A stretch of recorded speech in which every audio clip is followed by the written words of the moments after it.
बातमीतील घटनेच्या वास्तविकतेची तुलना थेट पाहत रहा सांगली अपडेट। राज्य उत्पादन शुल्काची मिरजेत मोठी कारवाई।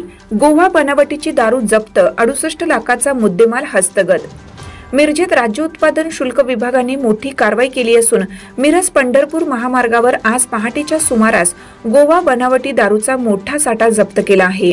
गोपनीय बातमीदारामार्फत बातमी मिळाली की मिरज पंढरपूर राष्ट्रीय महामार्गावर मिरज शहराच्या हद्दीमध्ये एक आयशर टेम्पोमधून गोवा बनावटीची दारू जात असल्याची माहिती मिळाली असता या माहितीद्वारे सापळा रचून पाण्याच्या बाटलीच्या बॉक्सच्या आधारे आतमध्ये गोवा बनावटी दारू, मध्य प्रदेश बनावटी दारू घेऊन जात असताना आयशर टेम्पो अडवून त्याची चौकशी करून पाहणी केली असता यामध्ये गोवा बनावटी आणि मध्य प्रदेश बनावटी दारूचा मोठा साठा आढळून आला। यामध्ये जमीर अकबर मकानदार वय वर्ष 31, व्यवसाय ट्रक चालक राहणारा पाडळी आणि शब्बीर अल्लाउद्दीन मकानदार वय वर्ष 27 राहणार बालाजीनगर विजयनगर पाडळी या दोघांना ताब्यात घेऊन राज्य उत्पादन शुल्कने 68 लाखाचा दारूचा साठा जप्त केला आहे।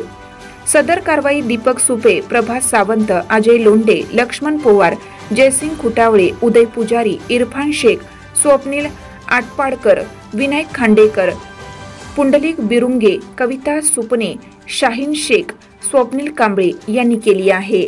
आज दिनांक 22 जानेवारी रोजी आमच्या राज्य उत्पादन शुल्क विभागाच्या मिरज विभागाला गोपनीय बातमीदारामार्फत खबर मिळाली की मिरज पंढरपूर रोड या ठिकाणी हायवेवरती एक संशयित वाहन, ज्यामध्ये की गोवा राज्यातून आलेली मध्ये मोठ्या प्रमाणावर वाहतूक होणार आहे, त्या अनुषंगाने सापळा लावला असता आज कारवाई करून 2 आरोपींना अटक केलेली आहे, ज्याच्यामध्ये टोटल 651 बॉक्स गोवा राज्यातील दारू तसेच महाराष्ट्र राज्यात प्रतिबंधित असलेली जी विक्रीला गोवा राज्य निर्मित, मध्य प्रदेश राज्य निर्मित असे एकूण 651 बॉक्स पकडण्यात आलेले आहेत आणि 2 आरोपींना अटक करण्यात आलेले आहे। एकूण 68 लाखाचा मुद्देमाल या कारवाईमध्ये जप्त करण्यात आलेला आहे आणि पुढील तपास आमचे मिरजचे निरीक्षक श्री दीपक सुपे हे करीत आहेत।